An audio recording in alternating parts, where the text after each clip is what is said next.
We have kits to help you keep your tent grounded at your next outdoor show.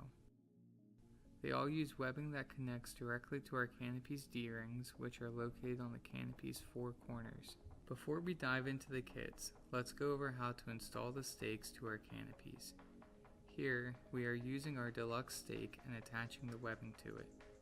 Now attach the webbing's hook to the D-rings on the canopy and then place your stake into the ground.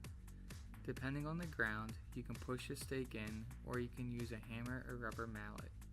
Make sure the stake is all the way into the ground for best support.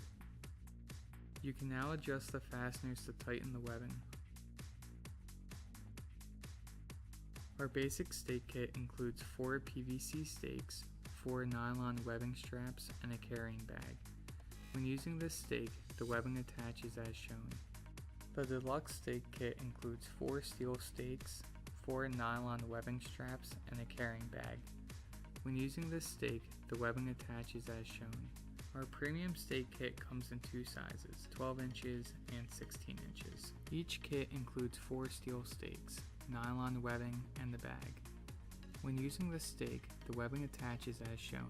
Lastly, we offer just a nylon webbing set with a bag. This does not come with any stakes, but can come in handy if you have stakes of your own or need replacement webbing.